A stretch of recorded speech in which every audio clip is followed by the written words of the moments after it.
അനുഗ്രഹമായി ശുശ്രൂഷിപ്പാണ് സഭയുള്ളതാണ്. അതൊക്കെ ക്രമീകരണം ചെയ്തിട്ടാണ് ദേവദാസൻ കടന്നു വന്നത്. അദ്ദേഹത്തിന് നമുക്കുള്ള സമയം കൊടുക്കുകയാണ്. തുടർന്ന് അത് ശുശ്രൂഷിക്കുന്നതായിരിക്കും. രണ്ട് കാര്യങ്ങൾ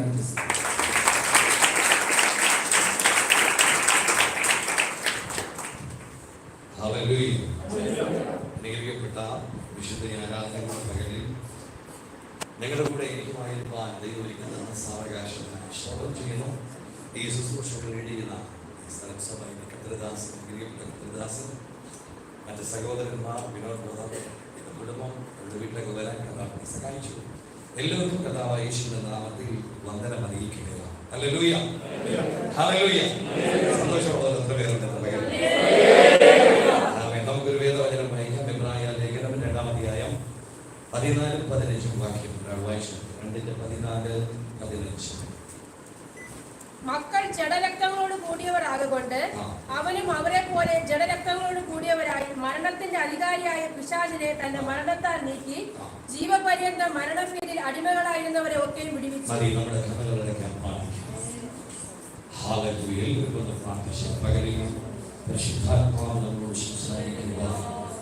നമ്മുടെ ഉള്ളവരോട് ദൈവാത്മാവ് ഇടപെടുക. എല്ലാവരും പ്രാർത്ഥിച്ചാൽ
ലോകമെമ്പാടുമുള്ള വിശുദ്ധ അങ്ങേ ആത്മാവിലും സത്യത്തിലും ആരാധിക്കുന്ന ഈ പകലിൽ ഞങ്ങൾക്ക് ദേശത്തിൽ പട്ടണത്തിൽ ഈ സഭയോട് ചേർന്ന് ഇവിടെയുള്ള ദൈവമക്കളോട് ചേർന്ന് ദാസനോട് ചേർന്ന് കർത്താവിനെ ബോധപ്പെടുത്തുന്ന ദൈവം തന്ന സാവകാശത്തിനായി പകൽക്കാലത്തിലൂടെ പരിശുദ്ധാത്മാവിനോട് സംസാരിക്കണമേ.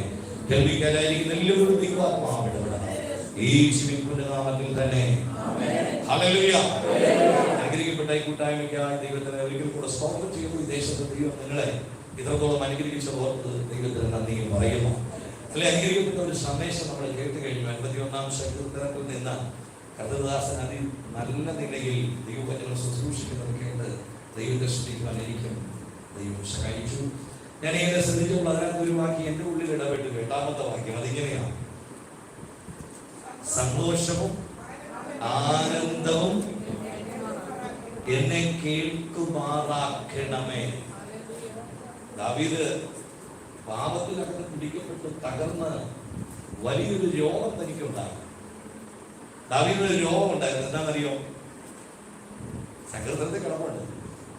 അവന്റെ സന്ധിയിലെ മഞ്ചയെല്ലാം പറ്റിപ്പോയി, അസ്ഥിയിലെ ഫോണ്ട് പറ്റിപ്പോകും. അത് ഭയങ്കര രോഗമാണ്. വിരലുകൾ അനങ്ങില്ല, അസ്ഥിയൊന്നും തന്നെ മടങ്ങില്ല. അത്ര ഭയാനകമായ ഒരു രോഗമുണ്ടായി. എല്ലാം നെഗറ്റീവ് മാത്രം. 8-ാം വാക്യത്തിൽ പറയുക, സന്തോഷവും ആനന്ദവും എന്ന് പറഞ്ഞാൽ ഈ പാപം ചെയ്ത ശേഷം തന്റെ ലൈഫിൽ സന്തോഷം ഉണ്ടായില്ല, ആനന്ദവും ഉണ്ടായില്ല. ഗൗരവത്തോടെ കേൾക്കണം. ദൈവസന്നിധിയിൽ നിന്ന് അകന്ന് മാറുന്ന ദൈവമക്കൾ ഓർത്തുകൊള്ളുക, സന്തോഷം നഷ്ടപ്പെടും, ആനന്ദം ഉണ്ടാകില്ല. പക്ഷെ ഇന്ന് ദൈവാത്മ പറയുന്നു, അത് മടങ്ങി വരാൻ പോവുകയാണ്. നീതിമാന്മാരുടെ കൂടാരത്തിൽ ജയത്തിന്റെയും ഉല്ലാസത്തിന്റെയും അതിന് വിരോധമായി വരുന്ന സകല ദുഃഖസ്വരങ്ങളും സകല വേദനകളും ഇന്ന് പകൽ മാറുമെന്ന് പറഞ്ഞാൽ എത്ര പേര് വിശ്വസിക്കുന്നുണ്ട്?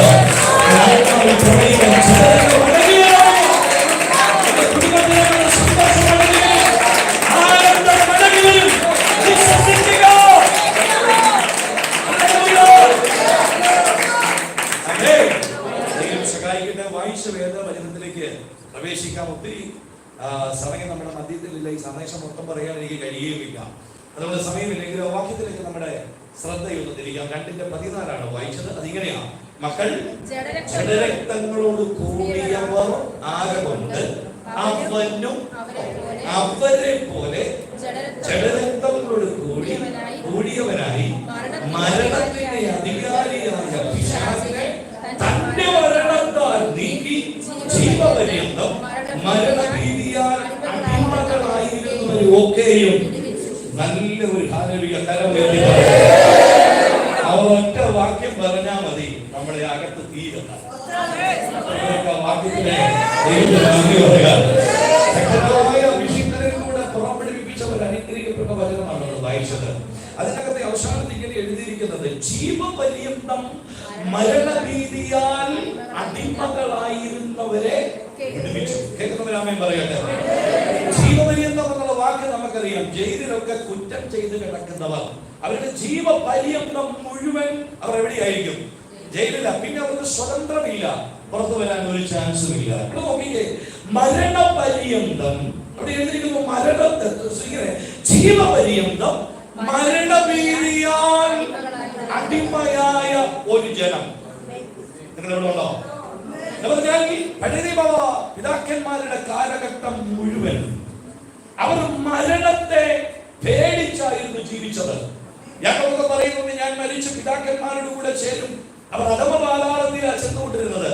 പാതാളത്തിൽ അബ്രഹാമിന്റെ വടി എന്ന് പറയുന്ന ഒരു പ്രത്യേക സ്ഥലത്തായിരുന്നു പഴയ നിയമ പ്രവാചകന്മാർ അല്ലെങ്കിൽ വിശുദ്ധന്മാരുടെ ആത്മാക്കൾ പാർത്തിരുന്നത്. അത് സാത്താന്റെ അണ്ടറിലാണെന്ന് ചോദിച്ചാൽ അവന്റെ നിയന്ത്രണത്തിലായിരുന്നു. പക്ഷെ ഭക്തന്മാരെ തൊടാൻ കഴിയില്ല. അധമ പാതാളത്തിലായിരുന്നു പഴയ നിയമകാലത്തെന്ന് വചനത്തിൽ നിന്ന് വ്യക്തമാണ്. അപ്പോൾ ശ്രദ്ധിച്ചേ, അന്ന് ജീവിച്ചിരുന്ന മനുഷ്യർക്കാർക്കും ഒരു പ്രത്യാശയില്ല. കാരണം അവർ മരിക്കുമ്പോൾ പാതാളത്തിനകത്ത് അടിമപ്പെട്ടു പോകുമെന്ന് ഒരു ഭീതി ഉണ്ടായിരുന്നു. അവിടെ എഴുതിയിരിക്കുന്നു, ജീവപര്യന്തം അവർ പേടിച്ച് ഭീരുക്കളായി ഇരുന്നു. പക്ഷെ ഇന്ന് പകൽ ഇതിനകത്തിരിക്കുന്നവർക്ക് ആ ഭീതിയില്ല. എന്താണ് ഭീതിയില്ലാത്തത്? അതിന് കാരണമുണ്ട്. മരണത്തിന്റെ അധികാരിയായ പിശാചിനെ അവൻ മോക്ഷങ്ങളെയും അധികാരത്തെയും ആയുധങ്ങളെയും വെപ്പിച്ച് ക്രൂശിതവരുടെ മേൽ ജയോത്സവം കൊണ്ടാടി. ഹേ മരണമേ, നിന്റെ ക്ഷേമമിന്, ഹേ പാതാളമേ, നിന്റെ വീഴ്ചകൊണ്ടാണ് എന്ന് പറയുന്ന പെരുന്നാറ്റ ഒരുവൻ ഇന്ന് വന്നതുകൊണ്ട് ഞങ്ങൾ പറയും,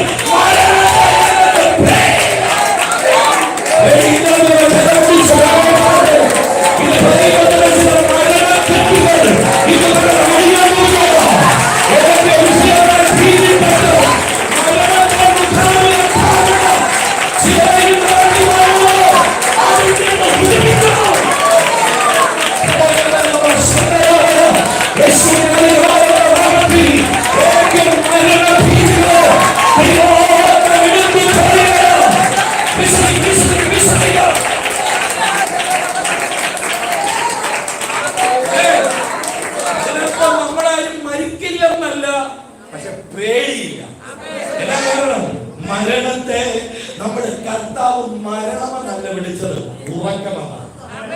അവൻ ഉറങ്ങുകയല്ല. പട്ടണത്തിലെ വിധവയുടെ മകനെയും കൊണ്ടുവരുമ്പോൾ യേശു പറയുന്നു അവൻ ഉറങ്ങുകയാ. ഉറങ്ങി വന്ന ഡെഡ്ബോഡി ചുമക്കൊണ്ട് വന്നവന്റെ മഞ്ഞത്തെ തൊട്ടു അവൻ എഴുന്നേറ്റിരുന്നു. ഇതോടെ ഞങ്ങൾ വെല്ലുവിളിക്കുകയാ, മരണത്തിന്റെ അധികാരിയായ പരമപിതാവേ, നിനക്കിനി ആയുധമില്ല, നിന്റെ കയ്യിൽ അതിന് അധികാരമില്ല, നിന്നെ തൊടാൻ വേണ്ടി കഴിയില്ല.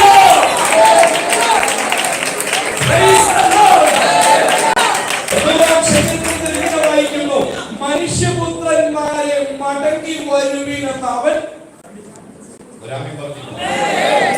കർത്താവ് പറയുമ്പോഴേ ഞാൻ ഇവിടെ അങ്ങോട്ട് പോകുന്നു. അതിനു മുമ്പ് ഏതൊക്കെ ശക്തി എവിടെയോ വീടുന്നിട്ടാണ് ഞാൻ ഭയപ്പെടില്ല. എനിക്കറിയില്ല, എന്റെ സന്ദേശത്തില്ല. പക്ഷെ ദൈവം പറയുന്നു ഏതൊക്കെയോ മരണഭീതി മാറാൻ പോവുക, ഏതൊക്കെയോ പ്രതിസന്ധികളാൽ മരണഭീതിയാൽ നിരാശപ്പെടുന്ന ചില കുടുംബങ്ങളിലുണ്ട്. അവരുടെ ദൈവാത്മാവ് തൊട്ടു പറയുന്നത് മരണത്തിന്റെ ശക്തി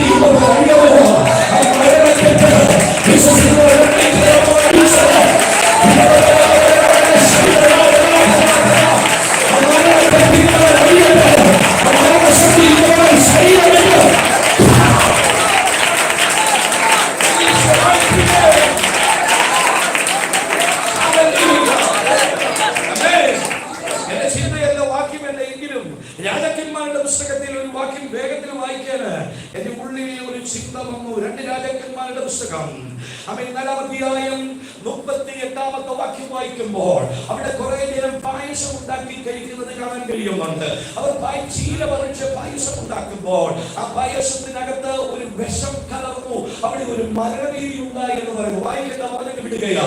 ഈ മരണഭീതി ഉണ്ടായപ്പോൾ അഭിഷേകം വന്ന് പ്രാർത്ഥിച്ച് ആ ദേശത്തിന്റെ മരണക്കെട്ടടിച്ചു.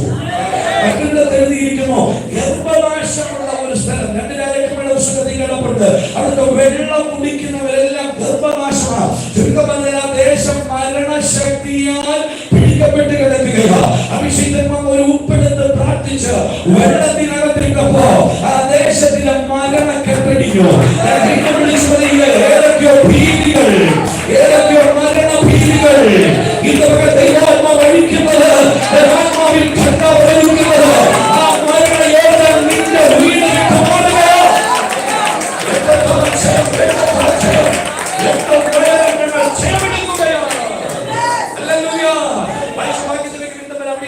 മക്കൾ ജഡരക്തങ്ങളോട് കൂടിയവർ ആകൊണ്ട്. ആരാണ് ഈ മക്കൾ? നമ്മൾ. നാം ജഡശരീരമുള്ള മനുഷ്യർ ആകൊണ്ട്. അടുത്തത് അവനും ആര്? യേശു.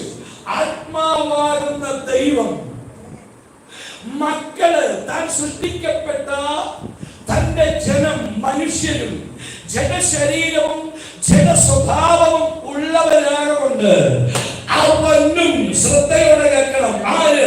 ദൈവമായിരുന്നവൻ ദൈവത്തോടുള്ള സമത്വം മുറുകെ പിടിച്ചുകൊള്ളണം എന്ന് വിചാരിക്കാതെ വേഷത്തിൽ മനുഷ്യനായി ഭൂമി വന്നു. എന്തിനാ വന്നത്? അതാണ് പൗലോസ് പറയുന്നത്. മക്കളാകുന്ന നാം ജഡരക്തങ്ങളോട് കൂടിയവരാകൊണ്ട് അവനും അവരെ പോലെ ആയി. അർത്ഥം, യേശു തമ്പുരാൻ ദൈവമായിരുന്നവൻ എന്നെ പോലെ നിന്നെ പോലെ ഈ താണ ഭൂമിയിൽ ഇറങ്ങി വന്നു.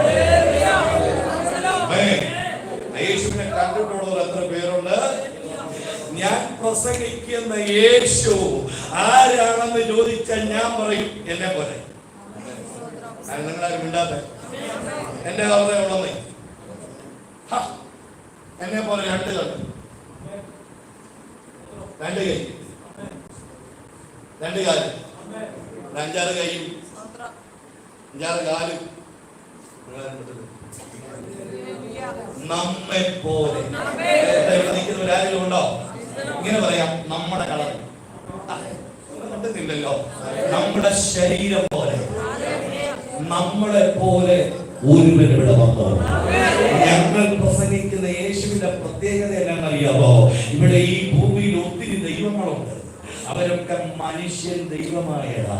പക്ഷെ ഞാൻ പ്രസംഗിക്കുന്ന യേശു മനുഷ്യൻ ദൈവമായതല്ല, ദൈവം മനുഷ്യനായി.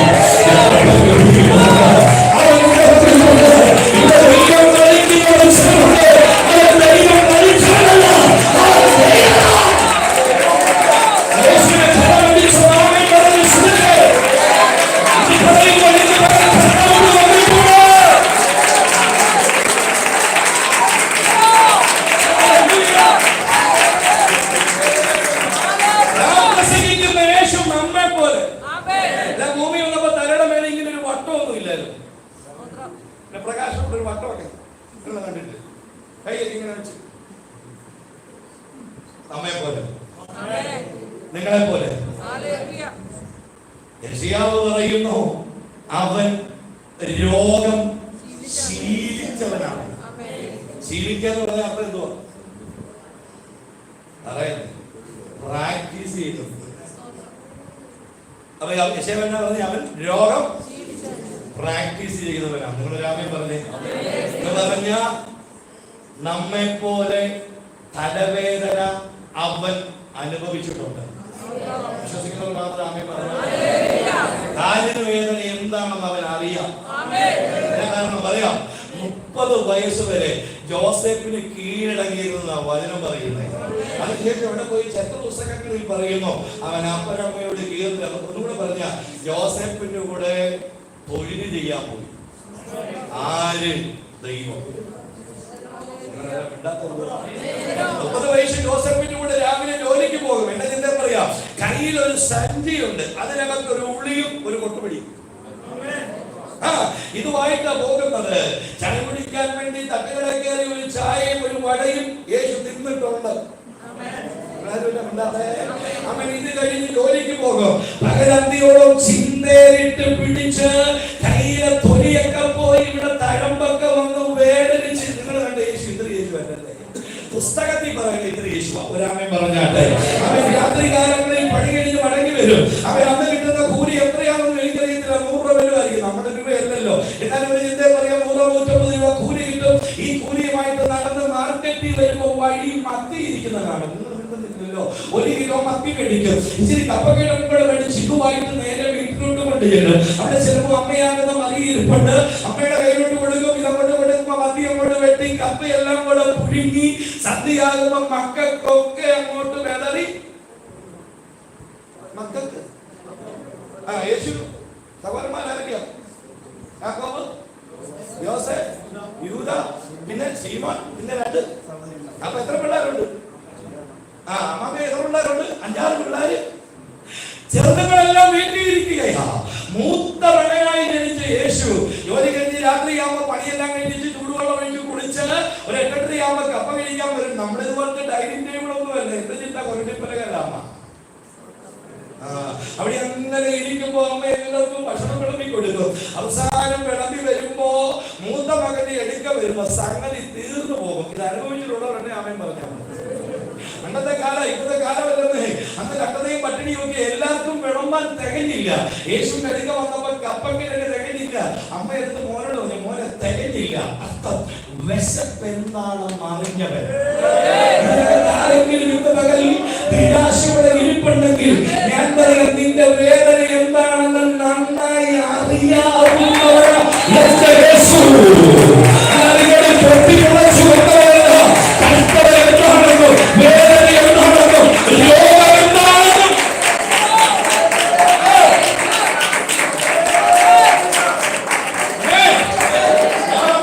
പണിയും ജോലിക്ക് പോണവരാ നമ്മള്. രാത്രി ക്ഷീണിച്ച് വീട്ടിൽ വരുമ്പോ അല്പം കാലിന് വേദനയും പുറംവേദനയും സഹോദരിമാർക്കാണ് ജോലിക്ക് ചെയ്ത് നടുവേദനയൊക്കെ ഉണ്ട്. വീട്ടിൽ വന്ന് രാത്രി പ്രാർത്ഥിക്കാതിരിക്കുമ്പോ അപ്പാ എനിക്ക് പുറംവേദന വരുമെന്ന് പറയുമ്പോ അത് എന്താണെന്നൊന്നും ചോദിക്കണ്ട. അവൻ അതും ശീലിച്ചവൻ. പ്രവാചകൻ പറഞ്ഞത് അവൻ രോഗം ശീലിച്ചവൻ. അല്ലെങ്കിൽ ഇതിനകത്തിരിക്കുന്നത് നിന്റെ ശരീരഭാഗത്തിൽ ഉണ്ടാകുന്ന ഒരു ചെറിയ വേദന പോലും അല്ല, വലിയ അനുഭവം സാധിക്കുക.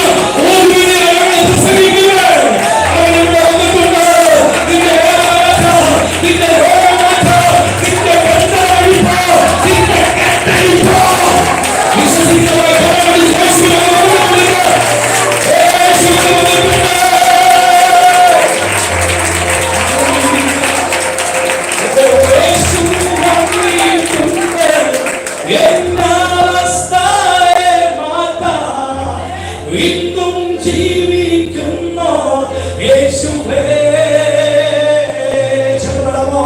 യേശു വന്നിട്ടുണ്ട് എന്നവസ്ഥയെ മാറ്റാൻ. ഇന്നും ജീവിക്കുന്നു യേശുവേ.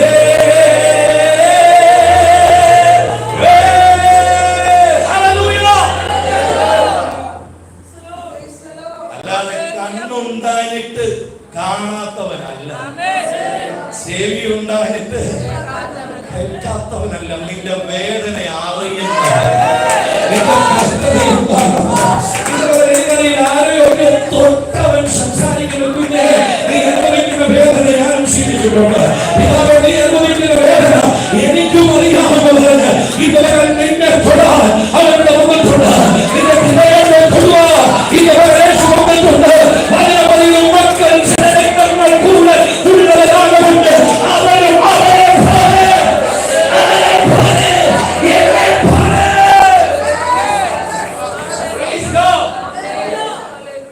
കഷ്ടതയാ, ബുദ്ധിമുട്ടാ, പ്രയാസമാ, പ്രതിസന്ധിയാന്നൊക്കെ പറഞ്ഞാൽ ഒരുപക്ഷെ നമ്മുടെ അടുത്തിരിക്കുന്നവർക്ക് മനസ്സിലാകത്തില്ല. അവർക്കത് ഇല്ലാത്തത് കൊണ്ട് ഞാൻ പറയുന്നു, നിന്നേക്കാൾ മുമ്പ് ഇതെല്ലാം അനുഭവിച്ച. അതുകൊണ്ട് എനിക്ക് ധൈര്യമുണ്ട് ഇവിടെ നിൽക്കാൻ. എത്ര ക്ഷീണമുണ്ടെങ്കിലും, എത്ര നിരാശയുണ്ടെങ്കിലും, എത്ര പ്രശ്നമുണ്ടെങ്കിലും, എന്നേക്കാൾ മുമ്പ് സകലത്തിൽ പരീക്ഷിക്കപ്പെട്ടവരാണ് ഇവിടെ വന്നിട്ടുണ്ട്. നിന്റെ വിജയത്തിന് മറുപടി തരാം. ഇതുപോലൊരുവനില്ലെന്ന്, ഇതുപോലൊരുവനില്ലെന്ന് ആൾക്കാർ പറയും. ഇതുപോലുള്ളൊരു ഭാഗ്യം എന്റെ യേശുവിൻ സാന്നിധ്യമേ. ഇതുപോലുള്ളൊരു ആശ്വാസം എന്റെ താരന്റെ മാവിളമേ. ഇതുപോലുള്ളൊരു ഭാഗ്യം എന്റെ യേശുവിൻ സാന്നിധ്യമേ. ഇതുപോലൊരു ആശ്വാസം എന്റെ താരന്റെ.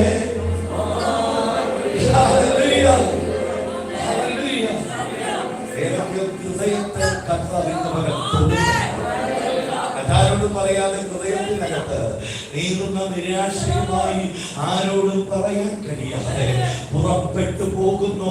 ഇനി എന്ത് ചെയ്യണമെന്ന് അറിയാൻ വയ്യാതെ നിരാശപ്പെടുന്ന ദൂതകടം. നാളെയെപ്പറ്റി നിരാശപ്പെടണ്ട. പിടിച്ച ദൈവം വിശ്വസ്തനാണ്.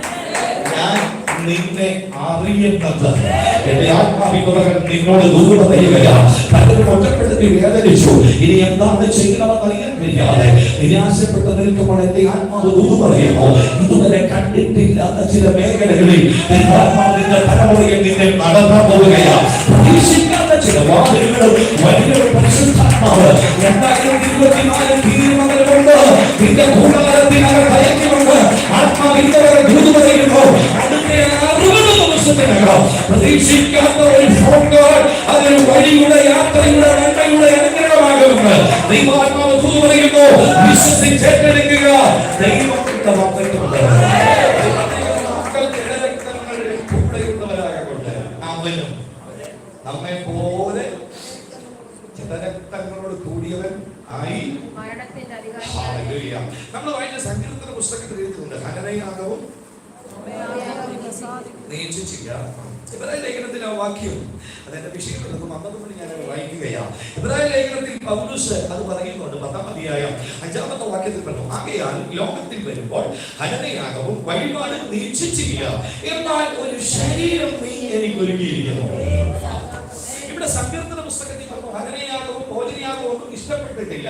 ഇബ്രാഹിം ലേഖകൻ ഇച്ചിരി കൂടി ഇറങ്ങിയിട്ട് പറയുക, എന്നാൽ നീ എനിക്കൊരു ശരീരം ഒരുക്കിയിരിക്കുന്നു. പിതാവാകുന്ന ദൈവത്തിന്റെ സന്നിധിയിൽ പിതാവ് പറഞ്ഞു, യാഗങ്ങളെന്ന നിയമം ജനത്തിന് കൊടുത്തെങ്കിലും അവർ യാഗം ചെയ്യാൻ മടിയില്ല. ഒന്നുകൂടെ പറയാം, പാപം ചെയ്യാൻ അവർക്ക് ഒരു മടിയില്ലായിരുന്നു. അവർ പാപം ചെയ്യുക, യാഗം കഴിക്കുക, പാപം ചെയ്യുക, യാഗം കഴിക്കുക.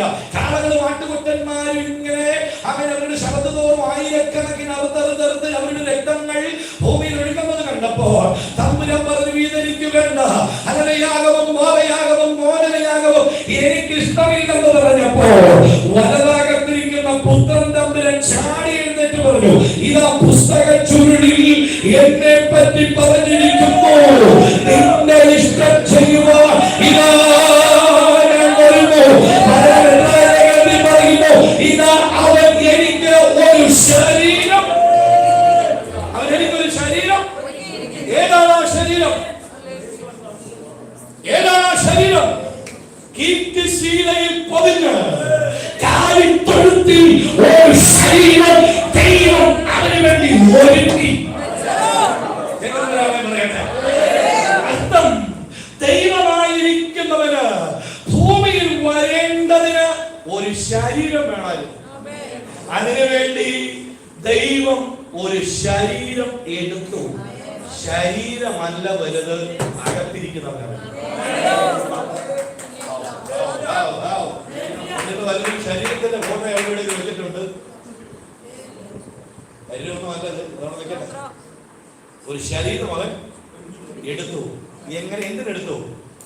മക്കൾ ജഡരക്തങ്ങൾ കൂടി ആയതുകൊണ്ട് അവനും അവനെ പോലെ ആകേണ്ടതിനൊരു ശരീരം അവൻ. ഇനി ഞാൻ ചോദിക്കട്ടെ, എന്തിനാ മനുഷ്യന്റെ ശരീരം ദൈവം എടുത്ത്? ദൈവത്തിന് ദൈവമായിട്ട് ഞാൻ വന്നാൽ പോരായിരുന്നു. അഗ്നിജവാലക്കത്തുള്ള കണ്ണുള്ളവനായി, മാറത്ത് പൊൻകച്ച ധരിച്ചവനായല്ലേ, ഇങ്ങനെ അങ്ങോട്ട് വന്നാൽ ഈ ലോകം മുഴുവൻ സുവിശേഷീകരിച്ച് എല്ലാവരെ സ്നാനപ്പെടുത്തി നമ്മളിപ്പോ പറഞ്ഞ ഇന്ത്യയൊക്കെ പിടിച്ചെടുക്കരുത്. ആണോ അല്ലയോ? ആകാമായിരുന്നു. പക്ഷെ എന്തിനാ ശരീരം എടുത്തെന്ന് ചോദിച്ചാൽ ഞാൻ പറയും, ശരീരം മനുഷ്യന്റെ എടുത്തത് എന്തിനാണെന്ന് ചോദിച്ചാൽ ഞാൻ പറയും, മുഖത്തെ രോമം പറിച്ച് കളയേണ്ടതില്ല. അവൻ ദൈവരൂപത്തിൽ വന്നിരുന്നെങ്കിൽ റോമൻ പടയാളിക്ക് അവന്റെ കയ്യിൽ ആണിയടിക്കാൻ പറ്റത്തില്ല. അവൻ പടയാളിക്ക് അവന്റെ മുഖത്തെ രോമം പറിക്കാൻ പറ്റത്തില്ല. പടയാളിക്ക് അവന്റെ ചാത്തവാറ കൊണ്ട് അടിക്കാൻ പറ്റത്തില്ല. പിന്നെ എന്തിനാ ശരീരമേറ്റത്? പറയാം, സഹിക്കാൻ വേണ്ടി, അവൻ രോമം പറിക്കപ്പെടുത്തേണ്ടതിന് വേണ്ടി, മനുഷ്യരാൽ ധരിക്കപ്പെടേണ്ടതിന് വേണ്ടി, മനുഷ്യരാൽ ക്രൂശിക്കപ്പെടേണ്ടതിന് വേണ്ടി അവന്റെ അവസാന തുള്ളി രക്തവും ഈ ഭൂമിയിൽ ഒഴിച്ചു കളയേണ്ടതിന് അവനൊരു ശരീരമെടുത്തു. ആ യേശുവിനെ വന്നിട്ടുണ്ട്.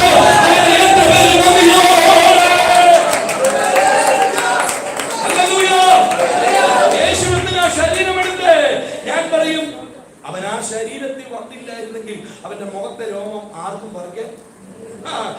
അവൻ അടയാളങ്ങളെല്ലാം കൂടെ കണ്ണ് കൂട്ടിക്കെട്ടിയിട്ട് അവന്റെ കണ്ണ് താഴെടിച്ചിട്ട് പറഞ്ഞു, ഞങ്ങളെ ആരാ അടിച്ചതെന്ന് പ്രവചിക്കാൻ ഞങ്ങളാരും കിട്ടുന്നില്ലല്ലോ. അവന്റെ മുമ്പിൽ സകലവും നഗ്നവും മലർന്നതുമായിരിക്കുന്നവന്റെ കണ്ണ് കെട്ടണമെങ്കിൽ ഒരു ശരീരമില്ലാതെ തൊടാൻ പറ്റത്തില്ല. അതുകൊണ്ട് നമ്മെ പോലെ ഒരു ശരീരമെടുക്കുവാൻ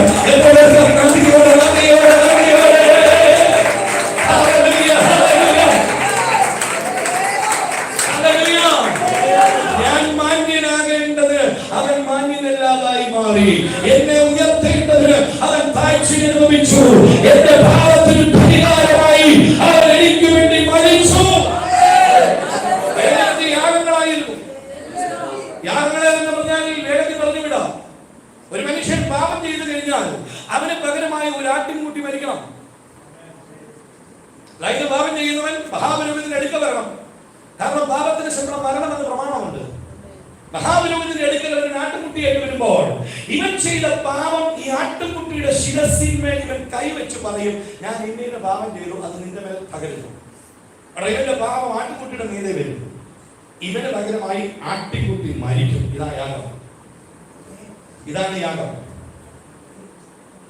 യോഹന്നാൻ സ്നാപകൻ യോർദാൻ നദിയിൽ സ്നാനം കഴിപ്പിച്ചുകൊണ്ടിരിക്കുമ്പോ അവരുടെ ഇടയിൽ നിന്ന് ഒരുവൻ നടന്നത് വരുന്നത് കണ്ടപ്പോ യോഹന്നാൻ പറഞ്ഞു, ഇതാ മുഴുലോകത്തിന്റെ പാപം ചുമക്കുന്ന ദൈവത്തിന്റെ കുഞ്ഞാണ്.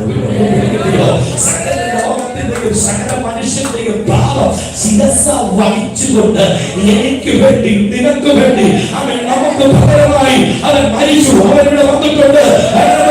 ഭാര്യകളായിരിക്കുമ്പോൾ തന്നെ നാം ക്രൂശിന് ശത്രുക്കളായിരിക്കുമ്പോൾ തന്നെ അവൻ തക്ക സമയത്ത് അവർക്ക് വേണ്ടി മരിച്ചു. ഇതിനകത്ത് ക്രൂശിന് ശത്രു അല്ലാതിരുന്ന ആരെങ്കിലും ഉണ്ടായിരുന്നോ? ഈ നാമം എടുത്തോണ്ട് വരുന്നവരെ എത്രയെത്ര അപവാദങ്ങളും അപമാനവും കല്ലുമൊക്കെ പറഞ്ഞ് എറിഞ്ഞ പുള്ളികളൊക്കെയാണ് നമ്മള്. അതാ പറയുന്നത്, ക്രൂശിന് ശത്രുവായിരിക്കുമ്പോൾ തന്നെ അവൻ സമയത്ത് അബദ്ധന്മാരായ നമുക്ക് വേണ്ടി മരിച്ചെന്ന്. അതുകൊണ്ട് ഇനി ക്രൂശൊന്ന് നീ ചുമണ്ട, ഇനി ക്രൂശ് നീ എടുക്കുകയും വേണ്ട. ക്രൂശിൽ മരിച്ചവരെ ഹൃദയത്തിൽ സ്നേഹിച്ചവരെ ഇതുവരെ ഗുരുതരമായി സംസാരിക്കുന്ന പുണ്യത്തിന്റെ അടുക്കല നീ കൊണ്ടിരിക്കുന്നത്. അതുകൊണ്ട് വിശ്വസിക്കുന്നവർ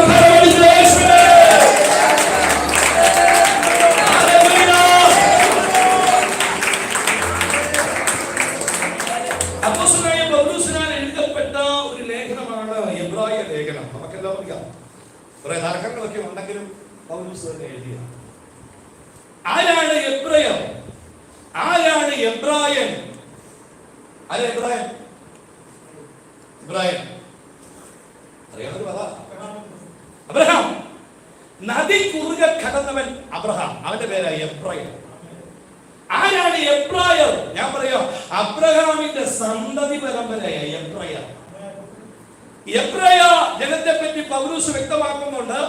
ന്യായപ്രമാണങ്ങൾ അവർക്ക്, വാഗ്ദത്തം അവർക്ക്, അവർ വലിയ ആൾക്കാരാണ്, വലിയ പ്രമാണവും ദൈവവും പുത്രനും എല്ലാം അവർക്ക് തന്നെ. ഇങ്ങനെയുള്ളവർ യേശുക്രിസ്തുവിന്റെ ക്രൂശ് മരണ സമയം കഴിഞ്ഞ് 1-ാം നൂറ്റാണ്ടിന്റെ ഉണർവ് നടന്നപ്പോൾ, വിശ്വാസത്തിന്റെ പ്രമാണം എന്ന അഭിഷേകത്തിന്റെ ശക്തി വന്നപ്പോൾ, അവരെല്ലാം ദേവാലയങ്ങൾ വിട്ട് അവർ യേശുവിനെ അടുക്കൽ ഇറങ്ങി വന്നു. അവർ ഇറങ്ങി വന്ന ശേഷം കുറെ കാലങ്ങൾ അവർ ഇങ്ങനെ ദൈവത്തെ ആരാധിച്ചും പ്രാർത്ഥിച്ചും പോയ സമയത്ത് കുറച്ച് കഴിഞ്ഞപ്പോൾ അവർക്കൊരു തോന്നലുണ്ടായി. എന്നാന്നറിയാവോ?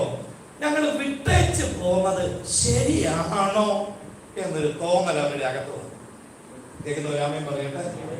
എന്താ തോന്നാൻ കാരണം അറിയാവോ? യേശുവിനെ കണ്ടിറങ്ങി വന്നതാ. ഇവിടെ വന്നപ്പോ അടിയും ഇടിയും പഴിയും ദൂഷിയും നിന്നയും ഞെരുക്കും. ഇവിടെ വന്നപ്പോൾ അങ്ങനെ അവർക്ക് ആരാധിക്കാൻ ആരെയുമില്ല. മരച്ചുവട്ടിലും പുഴവക്കത്തും വീടിന്റെ തിണ്ണയിലും കടത്തിണ്ണയിലും ഇരുന്ന് അവരെ ആരാധിക്കുമ്പോൾ അവർ അവരുടെ ദേവാലയത്തോട്ട് അങ്ങോട്ട് നോക്കിക്കുക. ആ ദേവാലയം ഒന്ന് കണ്ട്, കൂറിന്റെ ക്രമപ്രകാരം നൂറുകണക്കിന് പുരോഹിതന്മാർ പകിട്ടുള്ള വസ്ത്രമിട്ട് നെഞ്ചത്ത് 12 ഗോത്രങ്ങളുടെ രത്നങ്ങൾ കുത്തി 40 തലക്കെട്ടും ഒക്കെ കെട്ടി അണിനിരന്ന് നിൽക്കുന്ന പുരോഹിത ശ്രേഷ്ഠന്മാരെ കണ്ടിട്ട് അവരെ നയിക്കുന്ന പാസ്റ്ററോട് നോക്കി. അങ്കിയില്ല, രക്തവും ഇല്ല, നടുക്കെട്ടുമില്ല, ഏഫോദും ആരും വിട്ടുന്നു. അവർക്കൊരു വിഷമം. 10 ദിവസം കഴിഞ്ഞപ്പോ അവർക്കൊരു പ്രയാസം. അവരാലയത്തിൽ ഇരുന്നപ്പോഴെങ്ങനെയാണെന്നറിയാമോ? പ്രാകാരം, വിശുദ്ധ സ്ഥലം, അതിവിശുദ്ധ സ്ഥലം, ഇവരുടെ ആരാധനയുടെ മുമ്പിൽ ഒരു കർട്ടൻ ഉണ്ടായിരുന്നു. ഇവിടെ വന്ന് നോക്കിയപ്പോ കർട്ടനും ഇല്ല, വിശുദ്ധ സ്ഥലവും ഇല്ല, പ്രാകാരവും ഇല്ല. ഇവിടെ എല്ലാവരും ഒരുമിച്ച് അവരുടെ ദേവാലയത്തോട് നോക്കിക്കേ. എന്റെ അമ്മോ, എന്താ സ്വർണ്ണങ്ങൾ കൊണ്ടും രക്തങ്ങൾ കൊണ്ടും പിച്ചള കൊണ്ടും ഒക്കെ പണിത നല്ല ധൂപക്കുറ്റികൾ, അതുപോലെ ആരാധന ക്രമീകരണങ്ങൾ, പെട്ടകം, താമ്രത്തൊട്ടി, അവൻ ഇങ്ങനെയെല്ലാം നിരന്നിരിക്കുക. ഇവിടെ വന്നപ്പോ നല്ലൊരു സ്വന്തമായിട്ട് പാത്രം പോലും കാണുന്നു. പിന്നെ എങ്ങനെ അവർക്ക് വിഷമം വരാതിരിക്കും? ഇവരിങ്ങനെ വിഷമിച്ചിരുന്നപ്പോൾ പരിശുദ്ധാത്മാവ് പൗലോസിനെ വെളിപ്പെടുത്തിയിട്ട് പറഞ്ഞു, നിങ്ങൾ വിട്ടു പോകുന്നതിനേക്കാൾ നല്ല ഇടത്താ വന്നിരിക്കുന്നത്. വിട്ടു പോകുന്നതിനേക്കാൾ ഏറ്റവും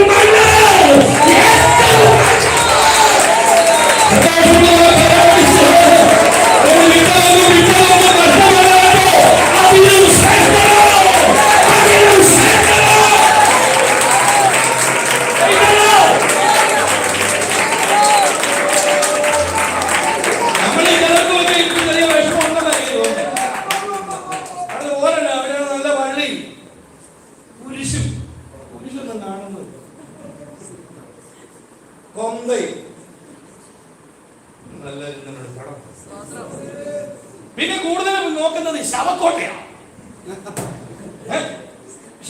ചത്തിലേക്ക് തന്നെ എവിടെ അടക്കിയാലോ. ചത്ത് കാണിക്കുക, ഞങ്ങൾ അന്തസ്സായിട്ട് അറിയിക്കണം. നിങ്ങൾ ചത്ത് കാണിക്കില്ലേ? പാട്ടും കുഴപ്പമൊക്കെ വെച്ച് അവരുടെ പമ്പലിട്ട് ശവക്കോട്ടയില്ലെന്ന് പറഞ്ഞാണ് ഇറങ്ങാൻ ഇത്തിരി പാട്. ശവക്കോട്ടയുടെ ഘട്ടം കഴിഞ്ഞിട്ട് ഈ ചാകാനാണെങ്കിൽ വന്നത് ശവക്കോട്ട. നീ അവിടെ ചത്തോ, ഇവിടെ നീ ചാകാനല്ല വന്നത്, നിന്റെ മരണം മാറ്റി.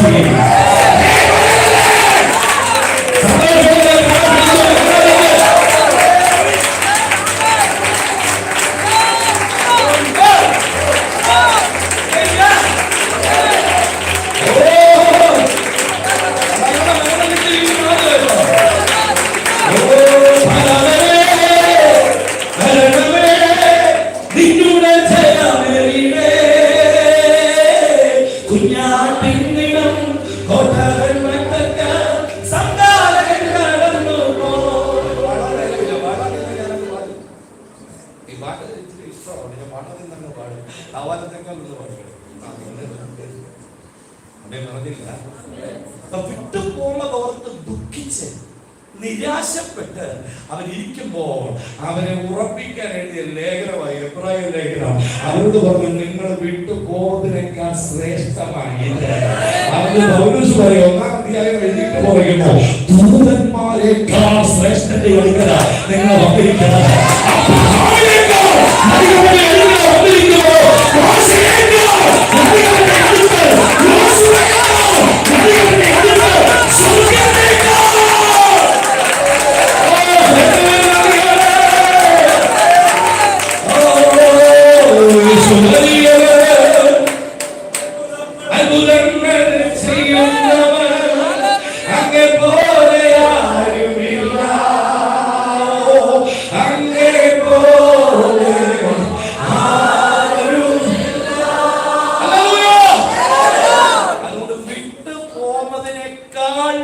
നല്ല ഇടത്താ വന്നിരിക്കുന്നത്.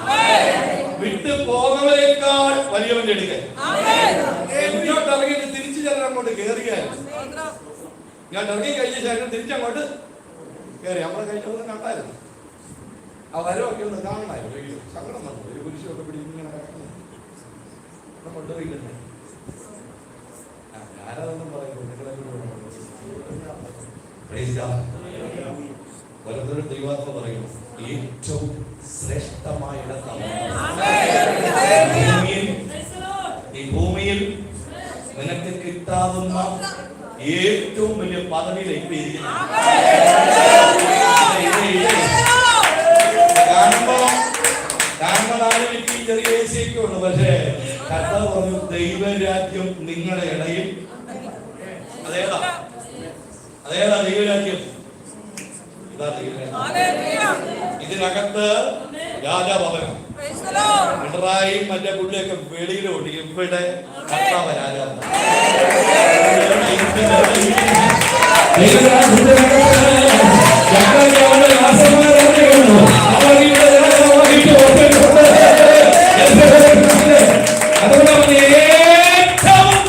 നല്ല ഇടത്താണ്.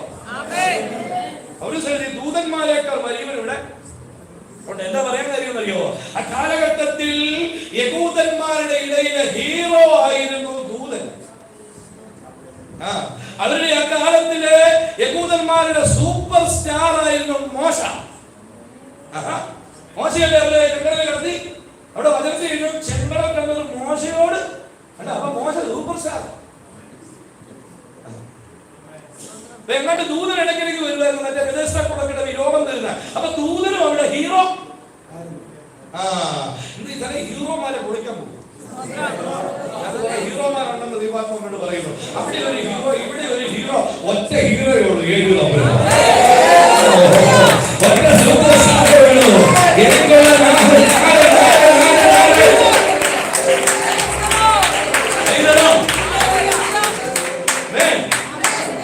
വിശ്വാസത്തിന്റെ നായകനെ പൂർത്തി വരുന്നതിന് യേശുവിനെ ശ്രദ്ധിച്ചു നോക്കണം. അപ്പൊ അപമാനം അലക്ഷ്യമാക്കിയ ഓടിയെ അങ്ങോട്ട് നോക്കിയാൽ മതി. അവനെ പോലെ യേശുവിനെ നോക്കിയത് അവനെ പോലെ നീ എത്ര പേര് വിശ്വസിക്കുന്നു? അതുകൊണ്ട് ശിഷ്യന്മാരെ വിളിച്ച് വേർതിരിച്ചു. മനസ്സിലായി? മത്സ്യത്തൊഴിലാളികളാ പത്രോസും യാക്കോബും അന്ത്രയോസും. എനിക്കറിയാം, ഞാൻ ഈ കടപ്പുറത്ത് നോക്കി എന്റെ ശുശ്രൂഷ, എന്റെ ചർച്ചയിലുണ്ട് മത്സ്യത്തൊഴിലാളികൾ. അവരുടെ മത്സ്യം പിടിക്കാൻ പോകുന്നുള്ള വേഷം മിക്കവാറും തോർത്തും അല്ലെങ്കിൽ അണ്ടർവെയറും.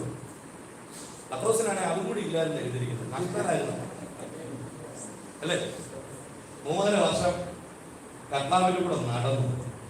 ഇപ്പോ ഗെത്സമനയിൽ യൂദയും സംഘവും പരിവാരങ്ങളും യേശുവിനെ പിടിക്കാൻ വരുമ്പോ ഒരു 11 പേരിങ്ങനെ അണ്ണി നിറഞ്ഞ് നിൽക്കുക. അപ്പൊ യൂദ അവിടെ മഹാപുരം പറഞ്ഞിട്ട് ആ നിൽക്കുന്നത് യേശു ഏത് അടുത്ത് നിൽക്കുന്നത് ഏത് ഏറ്റവും സുന്ദരൻ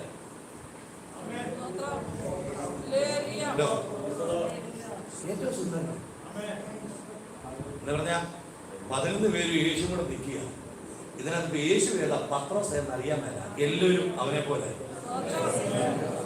യൂദ പല പ്രാവശ്യം ചൂണ്ടി കാണിച്ചിട്ട് അവർക്ക് പിടിക്കിട്ടില്ല. അവസാനം അത് കെട്ടിപ്പിടിച്ച് ചുണ്ടു കൊടുത്തു. ഇത് തന്നെയാണ്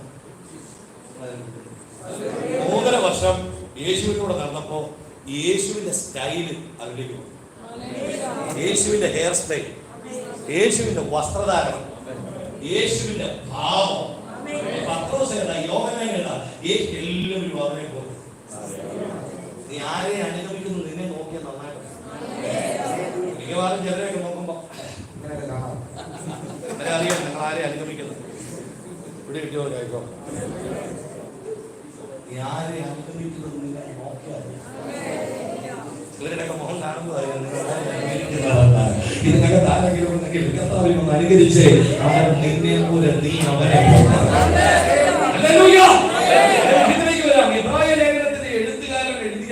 ഇവർ ഒത്തിരി ക്ഷീണിച്ചും ദുഃഖിച്ചും പ്രതിസന്ധിയും വിട്ടുപോകുന്നതൊക്കെ അവൻ നഷ്ടമാണെന്നൊക്കെ ഓർത്തിരിക്കുമ്പോ അവര് ഉറപ്പിക്കാൻ എഴുതിയ ലേഖനമാണ്. അവർക്ക് അല്പം പ്രതിസന്ധി ഉണ്ടായി. എബ്രായ ലേഖനത്തിന്റെ 1-2 കാര്യങ്ങൾ വേഗം പറഞ്ഞ് നമുക്കൊന്ന് പ്രാർത്ഥിക്കാം, അതുകൊണ്ട് സമയമുള്ളൂ. 1-ാമത്തെ ഭാഗത്ത് അവർക്ക് വന്ന പ്രതിസന്ധി 6-ാം അധ്യായം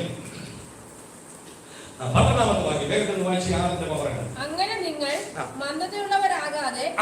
നിങ്ങൾ മന്ദതയുള്ളവരാകാതെ അപ്പൊ എബ്രായ വിശ്വാസിക്ക് എന്തുണ്ടായി? മന്ദത. മന്ദത എന്ന് പറഞ്ഞാൽ എന്തുവാ? മടുപ്പ് അല്ലേ? ഒരു ഉത്സാഹം ആർക്കുണ്ടായി? എബ്രായ. ആരാണ് അവരുടെ പാസ്റ്റർ? ആരായിരുന്നു അവരുടെ പാസ്റ്റർമാർ? ഞാൻ പറയാം, പത്രോസ്,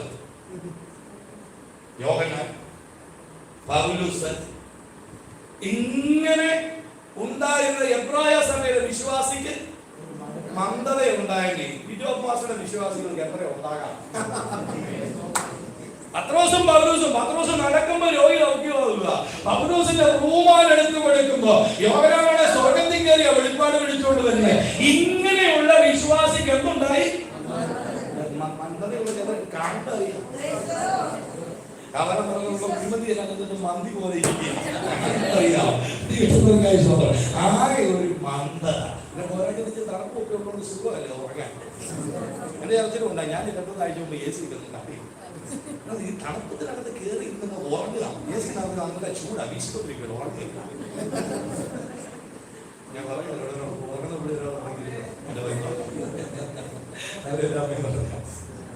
മന്ദതയുണ്ടായി എബ്രായ വിശ്വാസികൾക്ക്.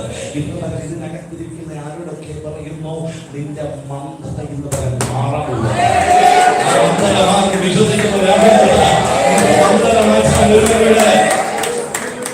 അടുത്തവർക്കുണ്ടായ ഒരു വിഷയമാണ് 12:3. ഒന്ന് വായിച്ച്.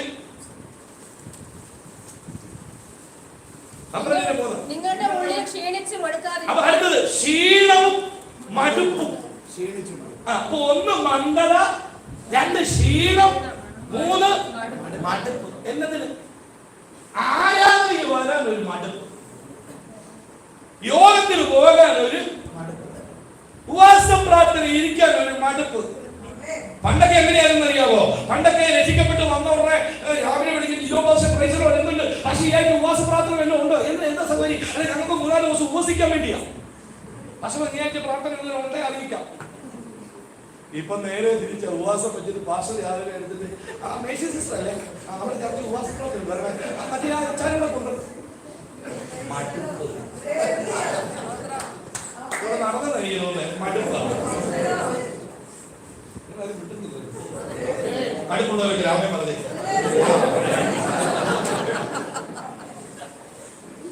ആരാധനയ്ക്ക് വരാനൊരു മടുപ്പ്, ഉപവസിക്കാൻ ഒരു മടുപ്പ്, ഇത് എപ്പോഴോ സഭയിൽ ഉണ്ടായെങ്കിൽ അത് ഇവിടെ ഉണ്ടാകാം. ഇന്ന് പകരം ആത്മാവ് പറയുന്നു ആ മടുപ്പ് മാറണം. മടുപ്പ് ഒന്നവർക്കുണ്ടായി, എന്തുണ്ടായി? മന്ദതയുണ്ടായി, മടുപ്പുണ്ടായി, ക്ഷീണമുണ്ടായി. ഈ മന്ദതയും മടുപ്പും ക്ഷീണവും മാറണേ എന്ത് ചെയ്യണം? ദേ കിടക്കുന്ന മരുന്ന് വായിക്കോ, വായിക്കേ. ഈ മടുപ്പ് മാറാൻ പാപികളാൽ തനിക്ക് നേരിട്ട ഇങ്ങനെയുള്ള വിരോധം സഹിച്ചവനെ ധ്യാനിച്ചുകൊള്ളുക. അങ്ങനെയാണ് ഇന്ന് പകൽ ഇതിനകത്ത് ആത്മാവിനെ ധ്യാനിച്ചോ നിന്റെ മടുപ്പ് മാറും, നിന്റെ ക്ഷീണം മാറും, ക്ഷീണമായി ഇങ്ങനെയുള്ള വിരോധം സഹിച്ചവൻ, ഇങ്ങനെയുള്ള വിരോധം സഹിച്ചവൻ, ഇങ്ങനെയുള്ള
നിന്റെ കൂടെ നിൽക്കൊണ്ട് കർത്താവേ അല്പ ക്ഷീണമുണ്ടെന്ന് പറഞ്ഞാൽ അറിയാൻ മേലാത്തവനുണ്ട്. ഇങ്ങനെ വിരോധം, നിങ്ങളെ വാക്കൊന്ന് ശ്രദ്ധിച്ച്, എങ്ങനെ ഇങ്ങനെ വിരോധം സഹിച്ചവന് ആ മടുപ്പും ക്ഷീണമല്ല ഇന്ന് പകൽ മാറുകട്ടോ.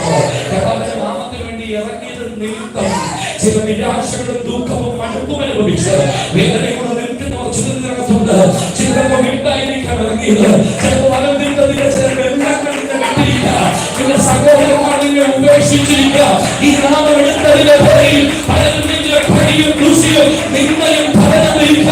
ഇതുവരെ ദൈവം പറയുന്നു ഇങ്ങനെ വിരോധം സഹിക്കുന്നവരെ ഈ നാമം എടുത്ത നിമിത്തം ഒത്തിരി പഴിയും ദുഷിയും നിന്നയും കേട്ടവരാ നമ്മള്.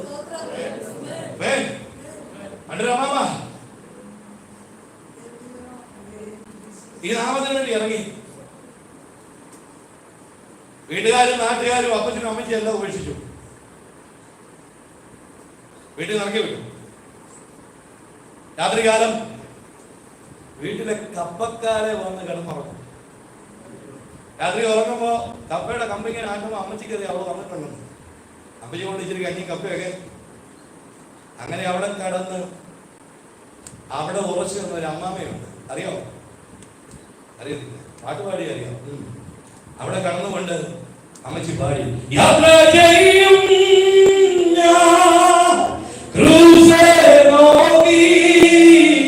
യൂദം ചെയ്യും യേശുവി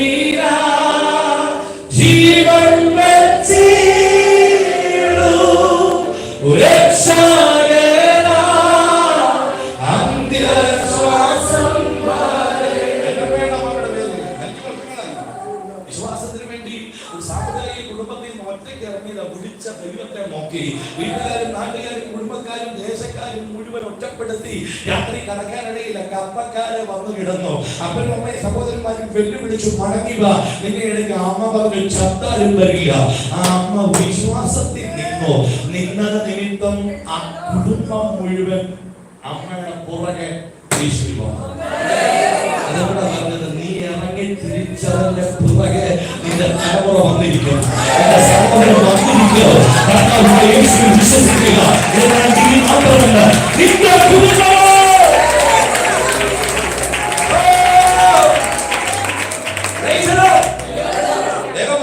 സമയമില്ല. ഇബ്രാഹിം വിശ്വാസികൾക്ക് മൂന്നാമതുണ്ടായ സംഭവം 3:1. അതുകൊണ്ട് വിശുദ്ധ സഹോദരന്മാരെ, സ്വർഗീയ വിളിക്ക് ഓഹരിക്കാരായ ആദ്യ വിശ്വാസം അവസാനത്തോളം മുറുകെ പിടിച്ചുകൊണ്ട് ഇപ്പൊ എബ്രാഹിം വിശ്വാസികൾക്ക് എന്തില്ല? ആദ്യ വിശ്വാസം അവസാനത്തോളം ഇപ്പൊ ഇല്ല. ഇപ്പൊ കാണിച്ചു തരാം. ആദ്യത്തെ ഒന്നും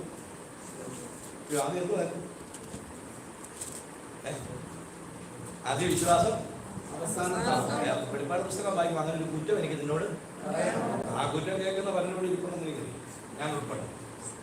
ആദ്യമൊന്നും ഇല്ലെന്ന് നമുക്ക് കാണുമ്പോൾ അറിയുന്നു. ആദ്യ വിശ്വാസം അവസാനം വരെ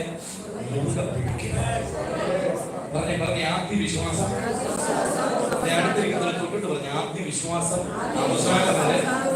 ചിലർക്ക് ആവശ്യമുണ്ടെന്നാണ് ദൈവാത്മാ പറയുന്നത്. അവസാനം വരെ മരിച്ചാലും വേണ്ടിയില്ല, ഈ നാമത്തിൽ എന്നെ കൊന്നാലും എന്നെ പെടലിൽ വെട്ടിക്കളഞ്ഞാലും അവസാനം വരെ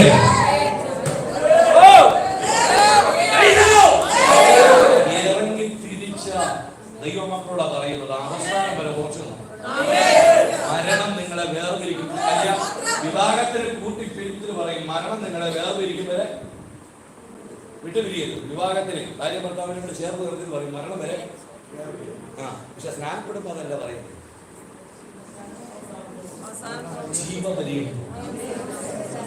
മരണം കൊണ്ട് തീരുന്നതല്ല ഈ ബന്ധം, കല്ലറ കൊണ്ടെല്ലാം തീരും.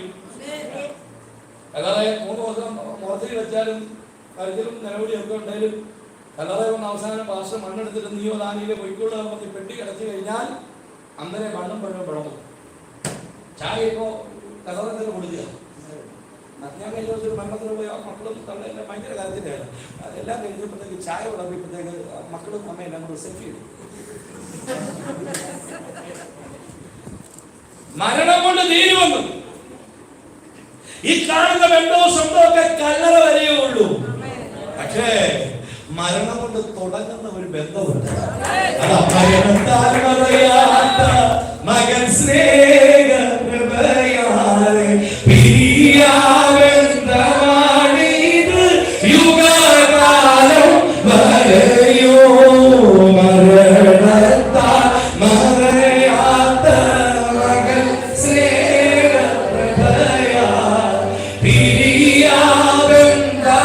പിരിയാബന്ധമാണിത് യുഗകാലം വരെയോ പിരിയാബന്ധമാണിത് പിരിയാബന്ധമാണിത്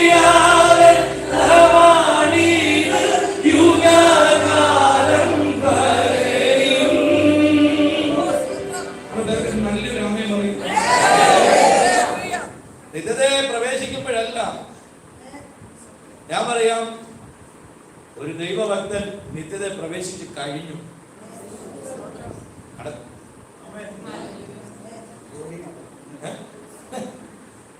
സ്നാനത്തോടുകൂടെ നീ ആ കുഴിച്ചിട്ട് നീ അവരോടുകൂടെ ചേർന്നു.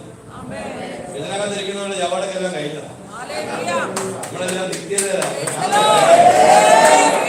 കുഴിച്ച് മൂടിയാണ്. അപ്പൊ നമ്മൾ എവിടെ ഇരിക്കുക? കർത്താവിനോട് കൂടെ. മരണമെന്ന പ്രക്രിയ നടക്കുമ്പോ ഈ ബോഡി അങ്ങോട്ട് വീഴും. അപ്പോഴും ഞാൻ പിരിയാബന്ധമാണിത് ചുമ്മാ അത് എഴുതിയല്ലേ. ഞാൻ മരണത്തെ പേടിച്ച് പറയുന്നു. നല്ലൊരു ആദ്യം പറഞ്ഞു. ആദ്യ സ്നേഹം അവസാനത്തോടും ആരോടൊക്കെ ദൈവാത്മ പറഞ്ഞു. ഈ ദിവസങ്ങളിൽ കർത്താവിന്റെ സ്നേഹത്തിനകത്തേക്ക് കയറി വരണം. നിങ്ങൾ ആരെങ്കിലും സ്നേഹിക്കാൻ ആഗ്രഹിക്കുന്നുണ്ടോ? ഈ ലവിന്റെ കാര്യമല്ല പറഞ്ഞത്. ഭർത്താവിന്റെ സ്നേഹം കിട്ടുന്നില്ലെന്നാണോ പരാതി? ഭാര്യയുടെ സ്നേഹം കിട്ടുന്നില്ലെന്നാണോ പരാതി? അപ്പന്യാമ്മയുടെ സ്നേഹം കിട്ടുന്നില്ലെന്നാണോ മക്കൾക്ക് പരാതി? സഹോദരന്മാരെ സ്നേഹിക്കുന്നില്ലെന്നാണോ? ഞാൻ പറയാം, നിങ്ങൾ ലവറിന്റെ കാര്യമല്ല കേട്ടോ, വീണ്ടും പറയാം. നിങ്ങൾ ഈ ഭൂമിയിൽ ആരുടെയെങ്കിലും സ്നേഹം ആഗ്രഹിക്കുന്നെങ്കിൽ, നിങ്ങൾ ഈ ഭൂമിയിൽ ആരെങ്കിലും സ്നേഹിക്കാൻ ആഗ്രഹിക്കുന്നുണ്ടെങ്കിൽ, ഞാൻ പറയാം, നിങ്ങൾ അവരെ സ്നേഹിക്കരുത്. ഇങ്ങനെ സ്നേഹിക്കരുത്. നേരിട്ട് പിന്നെ എങ്ങനെ സ്നേഹിക്കണം? ഇങ്ങനെ സ്നേഹിക്കണം. ഭർത്താവിന്റെ ഭാര്യയുടെ സ്നേഹം കിട്ടണമെങ്കിൽ ഞാൻ പറയും, ഭാര്യയല്ല സ്നേഹിക്കേണ്ട, കർത്താവിനെ. ഭർത്താവിന്റെ സ്നേഹം കിട്ടുന്നില്ലെങ്കിൽ ഭർത്താവിനെ സ്നേഹിക്കാൻ പോലും കർത്താവിനെ സ്നേഹിക്കണം. അങ്ങനെയാണ് ഭാഷ. ഭർത്താവിന്റെ സ്നേഹം എങ്ങനെ കിട്ടും? പറയാം, നീ ആരുടെ സ്നേഹം ആഗ്രഹിക്കുമോ അവരിൽ കൂടെ ദൈവം ആ സ്നേഹം മടക്കി തരും. കിട്ടിയോ? അതാ ഉറപ്പ്. അത് മനസ്സിലായി. നിങ്ങൾ ആഗ്രഹിക്കുന്ന സ്നേഹം നിങ്ങൾക്ക് കിട്ടുന്നില്ലെങ്കിൽ നിങ്ങൾ ദൈവത്തെ സ്നേഹിക്കരുത്. ദൈവം നല്ല സ്നേഹം എങ്ങനെ തിരിച്ചു തരുന്നത്? നീ ആഗ്രഹിക്കുന്ന വ്യക്തിയിൽ കൂടെ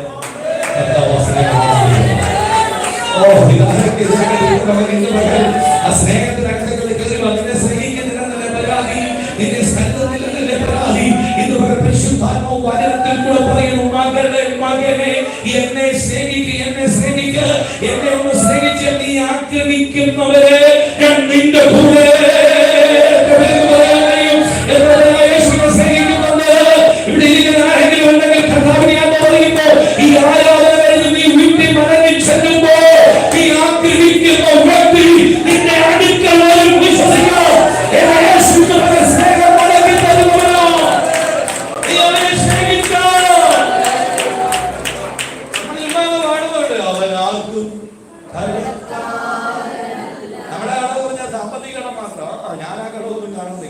എവിടെയെങ്കിലും സ്നേഹം കടം കൊടുത്തിട്ട് കിട്ടാറുണ്ടെങ്കിൽ അത് അവനാർക്കും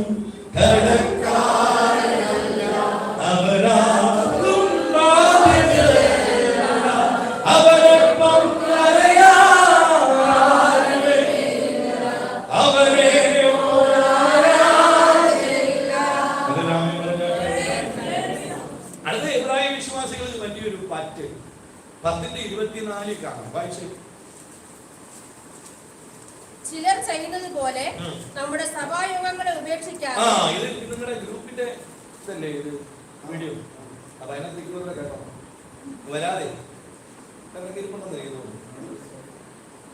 സഭായോഗങ്ങളെ ഉപേക്ഷിക്കാതെ ഉപേക്ഷയായി വിചാരിച്ചു ചിലർ.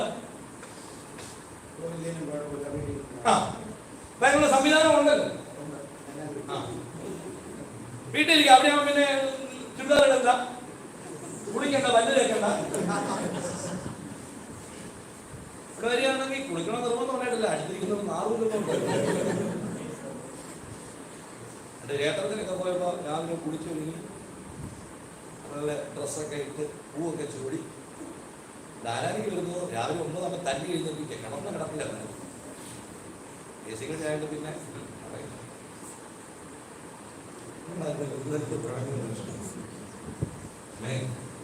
സഭായോഗങ്ങളെ ഉപേക്ഷയായി വിചാരിക്കരുത്. കർത്താവ് പറഞ്ഞിരിക്കുന്നതൊന്നും ആപേക്ഷയല്ല, കൽപ്പനയാണ്. കർത്താവ് കയ്യിൽ നോക്കിയിട്ട് സഭായോഗങ്ങൾ ഉപേക്ഷയായി കൽപ്പനയാണ് പുറപ്പെടുവിച്ചത്. സഭായോഗങ്ങളെ ഉപേക്ഷയായി വിചാരിക്കരുത്. നീ ഒറ്റ ആരാധന മുടങ്ങിയാൽ ഞാൻ പറയുന്നത് 1 മാസത്തെ പരിപാടി എടുക്കുന്നത്. ആരാധന മുടക്കി ഇന്ന് പലരും പല പരിപാടിക്ക് പോകുന്നത്. കർത്താവ് ഇന്ന് എനിക്ക് പ്രേരണ വരാൻ പറ്റത്തില്ല, ഇന്ന് അത്യാവശ്യം ഒരു ആവശ്യത്തിന്, ഒരു ലോണിന്റെ ആവശ്യത്തിന് ഇന്ന് പോകണം. മിക്കവാറും നീ കിട്ടിയത് പണ്ട് മന്ന പെറുക്കാൻ പോകാൻ അറിയാലോ. 6 ദിവസം പെറുക്കിക്കണം, ശവത്തിനത് പെറുക്കരുത്. 2 പേര് രാവിലെ പെറുക്കാൻ പോയിട്ട് അവർക്കൊന്നും അങ്ങനെ പുസ്തകത്തിൽ എഴുതിക്കുന്നത്. ആരാധന ഉപവാസം മുടക്കി നീ എന്നാ പെറുക്കാൻ പോയതൊന്നും കിട്ടിയില്ല. അനുഭവത്തിൽ കണ്ടത്തിൽ പെറുക്കാൻ പോകണ്ട, ഒന്നും കിട്ടിയില്ല. പലർക്കും മനസ്സിലായി ഉപവാസം മുടക്കിയാലും പോയിട്ട് ആ കാര്യം നടന്നില്ല. ഇവിടെ ഇരിക്കുകയാണെങ്കിലോ ഉപവാസം കഴിഞ്ഞ് ചെല്ലുമ്പോൾ സഭായോഗങ്ങളെ ഉപേക്ഷിക്കായിട്ട് വിചാരിക്കരുത്. ഞാൻ പറഞ്ഞു അവരുടെ ഇടയിൽ പ്രസംഗിക്കുന്നത് തിരുവഴുത്തുകളെ വിളിച്ച് പ്രസംഗിച്ചു. എന്നിട്ടും അവർ യോഗത്തിന് എത്ര കേസ് ഫിലിപ്പാസ് പറഞ്ഞിട്ട് പൗലോസ് പ്രസംഗിച്ചിട്ട് പറഞ്ഞില്ല. പിന്നെ വേറെ തെളിഞ്ഞിരിക്കുന്ന പൗലോസ് പ്രസംഗിക്കുമ്പോൾ കിളിവാദികൾ താഴെ ഉറങ്ങി താഴോട്ട് അവര് ഇറങ്ങിച്ചെന്ന് അവനെ തഴുകി ഉണർത്തി. ഞങ്ങളുടെ അത്ര ഉപകാരമൊന്നും ഇല്ല. ഉറങ്ങി വീണ ഞങ്ങൾ ഒന്ന് പറയും, നീയോ താലിയിൽ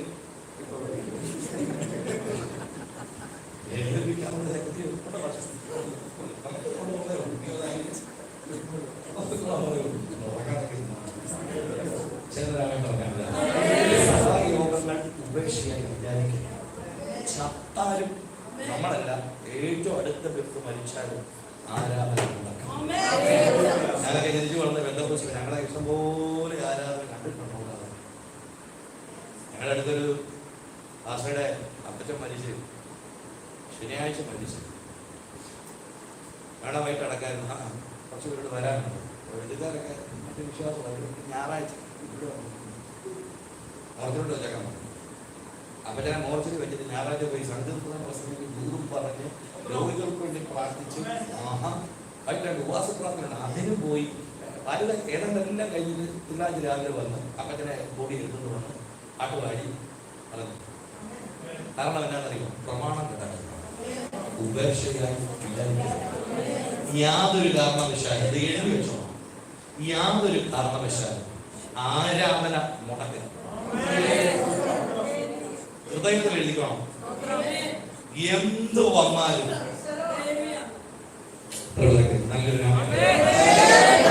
വിശ്വാസികൾക്ക് പറ്റി അവർ സഭായോഗങ്ങൾ ഉപേക്ഷയായി വിചാരിച്ചു. ഈ ആഴ്ച പോയില്ലെങ്കിലും കുഴപ്പമില്ല, അടുത്ത ആഴ്ച പോയാൽ മതി.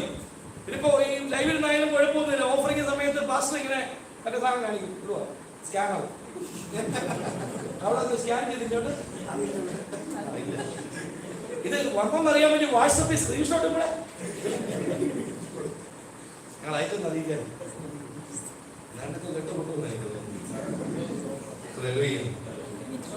അടുത്തത് 13:17. വേഗം പറയാം, സമയം പോയി. നിങ്ങളെ നടത്തുന്നവരെ അനുസരിച്ച് കീഴടങ്ങിയിരിപ്പിൻ. അടുത്തതാ, നിങ്ങളെ നടത്തുന്നവരെ അനുസരിച്ച് കീഴടങ്ങിയിരിപ്പിൻ. അവർ കണക്ക് ബോധിപ്പിക്കേണ്ടവരാകുന്നുണ്ട്. നിങ്ങളുടെ ആത്മാക്കൾക്ക് വേണ്ടി ജാഗരിച്ചിരിക്കുന്നു. അപ്പൊ എബ്രായ സഭയിൽ നടത്തുന്നവരെ അനുസരിക്കാത്ത പുള്ളികൾ ഉണ്ടായിരുന്നു.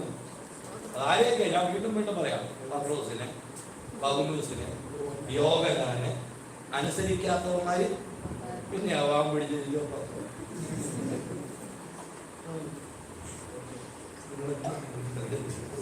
നടത്തുന്നവരെ അനുസരിക്കുക.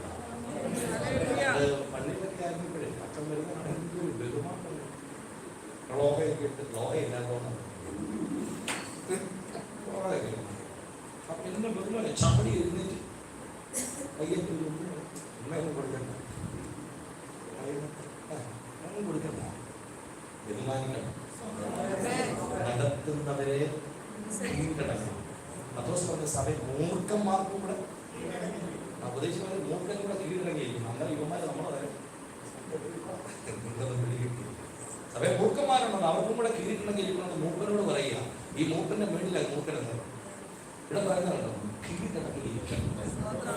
ദൈവ പൈതലോട് പറയാം, ദൈവ ശബ്ദത്തിന്റെ മുമ്പിൽ, അത് ശുശ്രൂഷിക്കുന്ന അഭിഷേകത്തിന്റെ മുമ്പിൽ കീഴടങ്ങിയിരിക്കുക.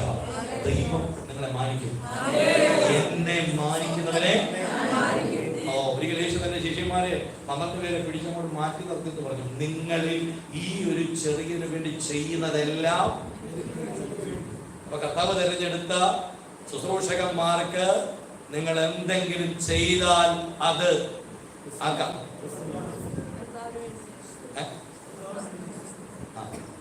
പറഞ്ഞ ഒരു ഉച്ചയൂണ് ഭാഷ വിളിച്ച് കൊണ്ടു കൊടുത്ത് നല്ല മീനും ഇറച്ചിയൊക്കെ മേടിച്ച് നല്ലൊരു ഊണ് കൊടുത്താലും ആ ഊണ് കഴിച്ച് നിറയുന്ന വയറ് ഈ വയറല്ല. നിങ്ങൾ ദൈവത്തിന് കൊടുക്കുന്നത് പോലെ കർത്താവിനെ ബഹുമാനിക്കുന്നത് പോലെ അനുസരിക്കുന്നത് ഞാൻ പറയുന്നില്ല. അവൻ ദൈവദാസന്മാർക്കും നടത്തുന്നവർക്കും കീഴ്വന്നിരിക്കണം. വചനം പറയുന്നു അവന് കണക്ക് കണക്ക് കൊടുക്കണം. അങ്ങോട്ട് ചെല്ലുമ്പോ ചോദിക്കും. അതുകൊണ്ട് ഇത്ര ഗൗരവത്തോടെ ഇവിടെ നിൽക്കുന്നത്. എത്ര പേർക്ക് പിടികിട്ടുന്നുണ്ട്? പറയാം. വിഷയത്തിലേക്ക് ഞാൻ മടങ്ങി വന്ന് വേഗത്തിൽ പ്രാർത്ഥിക്കാൻ ആഗ്രഹിക്കുക. സമയം കടന്നുപോയല്ലോ. അവൻ ഈ വചനത്തിനകത്ത് പരിശുദ്ധാത്മാവ് നമ്മളെ വെളിപ്പെടുത്തിയത് ഇത്രയേ ഉള്ളൂ. രണ്ടാമത്തെ കാര്യത്തിൽ നമ്മൾ വായിച്ച കുറിവാക്യം ഒന്നും കൂടെ അതൊന്ന് വായിച്ചേ. വായിച്ചിട്ട് ജഡരക്തങ്ങളോട് കൂടിയവർ അവനും അവരെ പോലെ ജഡരക്തങ്ങളോട് കൂടിയവനായി മരണത്തിന്റെ അധികാരിയായ പിശാചിനെ തന്റെ മരണത്താൽ നീക്കി ജീവപര്യന്തം. ബാക്കി പറയാൻ ടൈം കിട്ടുന്നില്ല. ഈ പറഞ്ഞ വിഷയത്തിൽ ഒരു കാര്യം കൂടെ പറഞ്ഞ് നമ്മൾ പ്രാർത്ഥിക്കാം. 7:25 കൂടെ വായിച്ചു.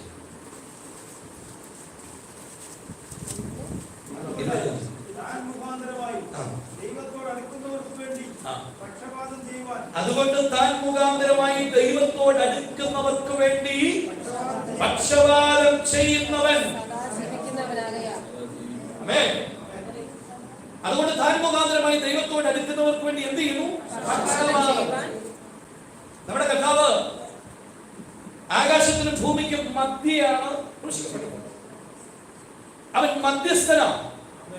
ദൈവത്തിനും മനുഷ്യരുടെ ഇടയിൽ ഏക മധ്യസ്ഥനാണ്. ആര്? യേശു ക്രിസ്തു. അവൻ വെളിയിൽ നിൽപ്പുണ്ട്. പക്ഷെ അകത്ത് നിൽക്കുന്നവൻ മധ്യസ്ഥനല്ല. അകത്ത് നിൽക്കുന്നവനെ പറ്റി എബ്രായ ലേഖകൻ പറയുന്നു, അവൻ എങ്ങനെയാ? എങ്ങനെ വായിച്ചേ? ദൈവത്തോട് അടുക്കുന്നവർക്ക് വേണ്ടി മധ്യസ്ഥനല്ല, പക്ഷപാതം ചെയ്യുന്നവൻ. മധ്യസ്ഥനും പക്ഷപാതവും രണ്ടും രണ്ടാ. മധ്യസ്ഥൻ എന്ന് പറഞ്ഞാൽ ഒരു വണ്ടി ആക്സിഡന്റ് ഉണ്ടായാൽ നാട്ടുകാരെല്ലാം കൂടെ ഓടിക്കൂടും. രണ്ടുപേരുടെ വശത്തും കുറ്റം കുറവുണ്ട്. നാട്ടുകാരെല്ലാം മധ്യസ്ഥ ചെയ്ത് കോംപ്രമൈസ് ചെയ്ത്. എന്റെ ബൈക്ക് ഒരു ദിവസം ഇങ്ങനെ ആക്സിഡന്റ് ഉണ്ടായപ്പോഴത്തേക്ക് വാസ്തവത്തിൽ മറ്റേ പുള്ളിയെ വന്ന് ഇടിച്ചത്. എനിക്ക് കൂടുതൽ വരും. പക്ഷെ പുള്ളി പ്രായമുള്ളതായിട്ട് നാട്ടുകാരെല്ലാം കൂടി പുള്ളി ആൾക്കാർ മുസ്ലിങ്ങൾ അവരുടെ കൂടി അവര് മധ്യസ്ഥ ചെയ്ത് ലാസ്റ്റ് ഞാൻ പോസ്റ്റ് എന്റെ കാശ് അവര് കോംപ്രമൈസ് ചെയ്തു. മധ്യസ്ഥ എന്ന് പറയുന്നത് രണ്ടുപേരെയും രമ്യപ്പെടുത്തി വിടും. പക്ഷെ ഇവിടെ എഴുതിയിരിക്കുന്നു മധ്യസ്ഥനല്ല, അവൻ സദാ പക്ഷപാതം. ഒന്നുകൂടെ പറയാം, മനസ്സിലാക്കുന്ന ഭാഷ പറയാം. പക്ഷം പിടിക്കുന്നത്. വണ്ടി ആക്സിഡന്റ് ഉണ്ടായി, കുറ്റം എന്റെ പേരിലാണെങ്കിൽ മുമ്പോട്ട് കയറുന്നത് പറയും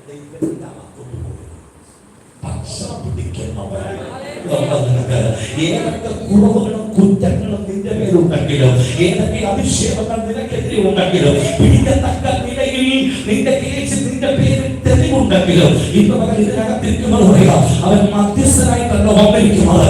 നിനക്ക് പക്ഷം പിടിക്കാൻ ദേശം മുഴുവൻ നിനക്കെതിരാണെങ്കിൽ നിനക്ക് വേണ്ടി പക്ഷം പിടിക്കുന്ന പക്ഷപാതം ചെയ്യുന്ന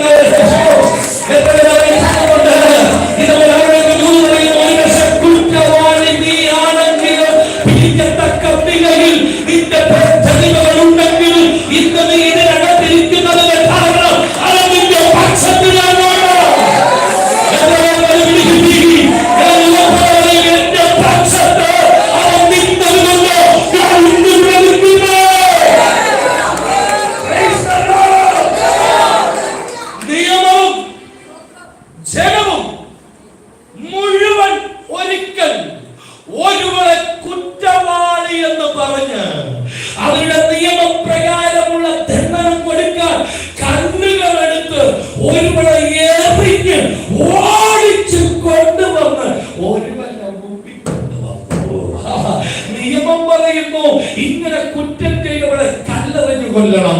മോശയുടെ പ്രമാണം പറയുന്നു അവളെ കൊന്നുകളയണം. അപ്പൊ നിയമം എടുത്തുകൊണ്ട് നിയമകർത്താക്കൾ ഓടി വന്ന് നിൽക്കുന്നത് നസ്രയന്റെ മുമ്പിൽ. ഞാൻ പറയാം, നസ്രയ എന്ന് പറഞ്ഞാൽ ഒക്കത്തില്ല, പക്ഷം പിടിക്കുന്നവന്റെ മുമ്പിൽ അവൻ എന്ത് ചെയ്തു? ആ സ്ത്രീയെ അങ്ങോട്ട് നിർത്തിയിട്ട് മുമ്പോട്ട് കയറി നിന്നിട്ട് പറഞ്ഞു, നിങ്ങളിൽ പാപം ചെയ്യാത്തവർ ഇവിടെ കല്ലെറിയട്ടെ. ഇതിന്റെ പേരാ പക്ഷപാതം. ആ പക്ഷപാതക്കാരനായി പക്ഷം പിടിക്കാൻ അവരുടെ വന്നിട്ടുണ്ട്. വിശ്വസിക്കുന്നവരുടെ നിനക്ക്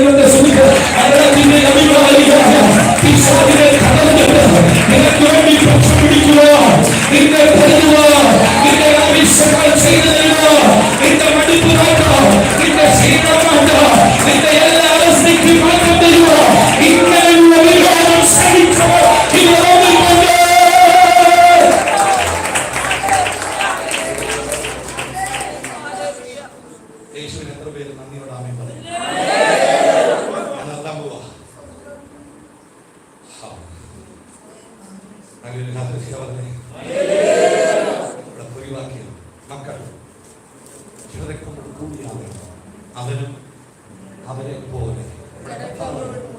2000 വർഷങ്ങൾക്ക് മുമ്പ് ഈ താണഭൂമിയിൽ നമ്മെ തേടി വേഷത്തിൽ മനുഷ്യൻ അവന്റെ ദൈവത്തെ മുറുകെ പിടിച്ചുകൊള്ളണം. ഒരു ഭാഗത്തേക്ക് തന്നെത്താൻ ഒഴിച്ചു എന്ന് പറഞ്ഞ ദൈവത്വം മനുഷ്യത്തിലേക്ക് ഒഴിച്ചു, തന്നെത്താൻ ഒഴിച്ചു. ദൈവത്തെ അവിടെ വെച്ചു, മനുഷ്യനകത്തോട്ട് മനുഷ്യനല്ല ദൈവം. ദൈവത്തിന് വരാമേ പറയണം. കാൽവരി ക്രൂശ് മരണത്തോട് ഏൽപ്പിച്ചു കൊടുത്തു. മരണത്തെ ജയിച്ച് ഉയർത്തെഴുന്നേറ്റ് ഇന്നും ജീവിക്കണം. അതിന്റെ അവസ്ഥ അറിയാവുന്ന, അതിന്റെ വേദന അറിയാവുന്ന അവരുടെ വന്നപ്പോൾ നിങ്ങളുടെ മുറിവുകൾ കെട്ടാൻ മരണക്കെട്ടിനെ അഴിപ്പാൻ ദൈവത്തിന് കഴിയും. നമുക്കെല്ലാം ഒന്ന് എഴുന്നേറ്റ് ദൈവശക്തി മരണത്തെ ജനിച്ച യേശുവിനെ പാടി ഒരു പാട്ടുകൂടെ പാടി ആരാധിക്കാം. പാതാളമേ മരണമേ നിങ്ങളുടെ ജീവവിടെ എന്നുള്ള കാലം ചേർന്ന് പാടി കരമടിച്ച് രണ്ടുകൂടെ വെച്ച് കർത്താവിനെ ആരാധിക്കുക.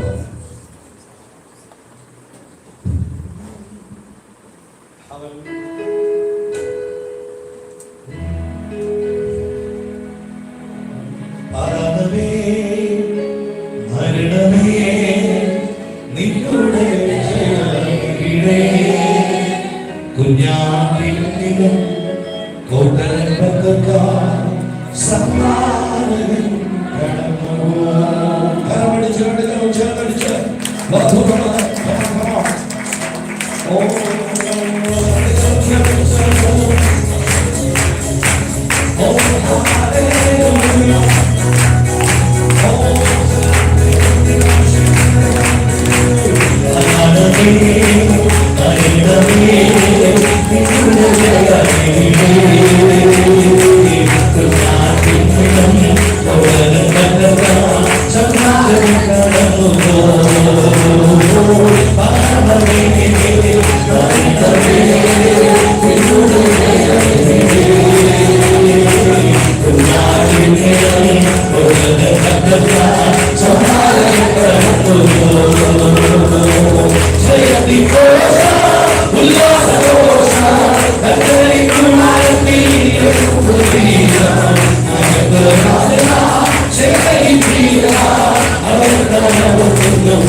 Take me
Thank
you.